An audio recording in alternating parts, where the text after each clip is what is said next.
Last video में हम लोगों ने कंप्लीट कर लिया था गवर्नमेंट ऑफ इंडिया एक्ट 1858, जिसे क्वींस प्रोक्लेमेशन एक्ट 1858 भी कहा जाता है। तो जिसने मेरी वीडियो वाली नहीं देखी है प्लीज़ जा करके देखिएगा, पॉलिटी की प्लेलिस्ट में वो अवेलेबल है। बाकी भी मैंने काफ़ी सारी चीज़ें कवर अप करी हैं, तो वो आप प्लीज़ देखिएगा। तो अभी हम लोग नेक्स्ट स्टार्ट करते हैं इंडियन काउंसिल एक्ट 1861 को लेके। इंडियन काउंसिल एक्ट 1861 पढ़ने से पहले ये पता कर लेते हैं कि इंडियन काउंसिल एक्ट 1861 कैसे आया। इसको भी हम लोग जैसे 6 मेन पॉइंट से पढ़ते हैं वैसे ही पढ़ेंगे, बट इससे पहले इसको पढ़ने से पहले इसके बैकग्राउंड के बारे में पढ़ लेते हैं कि वो इंडियन काउंसिल एक्ट 1861 लाने की क्या ज़रूरत थी, क्यों आया, क्या रीज़न था। ठीक है, तो पढ़ लेते हैं कि आपको सब लोगों को पता होगा कि भाई ईस्ट इंडिया कंपनी की एक बार फाइनेंशियल स्टेटस बहुत ज़्यादा ख़राब हो गई थी, तो ईस्ट इंडिया कंपनी ने 1 लाख का लोन मांग लिया था, पाउंड का लोन मांग लिया था ब्रिटिश गवर्नमेंट से। तो ब्रिटिश गवर्नमेंट ने सोचा कि ये मेरी बड़ी अच्छी कंपनी है, इसको रिवाइव करना है, तो उसके लिए उन्होंने ये अपने अपने हैंड ओवर थोड़ा थोड़ा ईस्ट इंडिया कंपनी को लेने की कोशिश की। और पहला एक्ट जो आया था वो रेगुलेटिंग एक्ट 1773 आया था। इसके बारे में भी मेरी प्रीवियस वीडियो में है, अगर आपने नहीं देखा होगा तो प्लीज़ देखना। तो ब्रिटिश पार्लियामेंट ने कंट्रोल करना स्टार्ट कर दिया था, रेगुलेटिंग एक्ट 1773 के थ्रू स्टार्ट कर दिया था ईस्ट इंडिया कंपनी को, जो रूल कर रही थी अब इंडिया पे।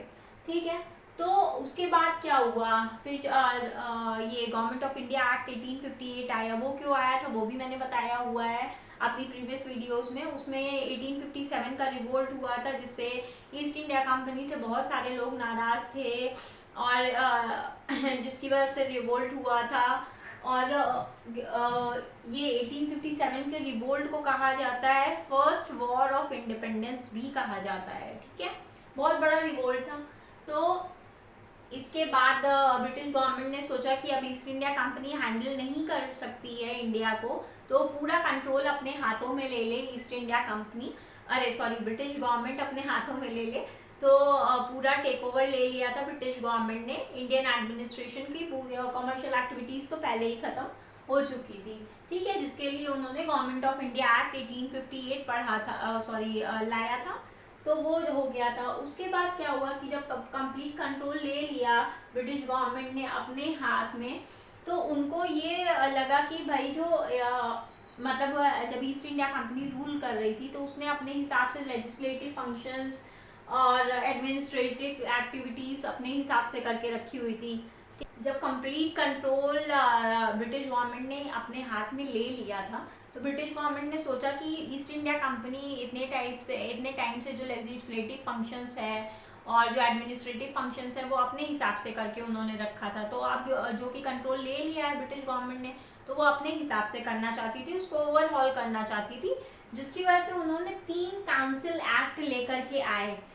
पहला था इंडियन काउंसिल एक्ट 1861, दूसरा था इंडियन काउंसिल एक्ट 1892 और तीसरा था इंडियन काउंसिल एक्ट 1909। ये 3 काउंसिल एक्ट लेकर के उन्होंने आए। क्यों? क्योंकि वो एडमिनिस्ट्रेटिव और लेजिस्लेटिव स्ट्रक्चर्स को अपने अकॉर्डिंग सही करना चाहती थी इंडिया के लिए। तो ये पहला, इसीलिए इंडियन काउंसिल एक्ट 1861 आया, और इसीलिए बैकग्राउंड के बारे में मैं आपसे बोल रही थी कि थोड़ा सा जान लेते हैं। तो इंडियन बैकग्राउंड तो हम लोगों ने पढ़ लिया। अब सेकंड पॉइंट है control of government of India, जो हम लोग 6 मेन पॉइंट से पढ़ते थे। तो सेकंड पॉइंट है हम लोग का control of government of India. तो आप लोगों को पता ही है कि भाई ये पहले डुअल गवर्नमेंट चल रही थी। तो पिट्स इंडिया एक्ट के थ्रू 1784 के थ्रू डुअल गवर्नमेंट चल रही थी। कमर्शियल एक्टिविटीज़ अलग लोग देखते थे, फिर बोर्ड ऑफ कंट्रोल का एडमिनिस्ट्रेटिव एक्टिविटीज़ देखती थी। तो जब ये गवर्नमेंट ऑफ इंडिया एक्ट 1858 आया, तो उस टाइम जो पूरा कंट्रोल था इंडियन एडमिनिस्ट्रेशन का, उसको किसको दे दिया गया? सेक्रेटरी ऑफ स्टेट को, जो कि कैबिनेट मिनिस्टर थे ब्रिटेन में। ठीक है, कैबिनेट मिनिस्टर थे ब्रिटेन में। तो अब मगर वो तो ब्रिटेन में है, तो इंडियन एडमिनिस्ट्रेशन को वो कैसे हैंडल कर पाएंगे? तो उसके लिए उनको 15 एडवाइजरी बॉडी भी दी गई, प्लस वो जो गवर्नर जनरल ऑफ इंडिया थे, जो कि इंडिया में अभी तक रूल कर रहे थे, उन्हीं को वाइसरॉय बनाया गया और वो एजेंट के तौर पे एक्ट कर रहे थे और वो असिस्ट करते थे कैबिनेट मिनिस्टर को, सेक्रेटरी ऑफ स्टेट को इंडियन एडमिनिस्ट्रेशन के लिए। ठीक है, तो ये इतना आपको समझ में आ गया। तो नेक्स्ट पॉइंट हम लोगों का रहेगा एडमिनिस्ट्रेशन, वो आपको मैं नेक्स्ट वीडियो में पढ़ाऊंगी। ठीक है, अगर आपको वीडियो पसंद आई हो तो प्लीज़ लाइक करना, लोगों से शेयर करना, चैनल को सब्सक्राइब करना।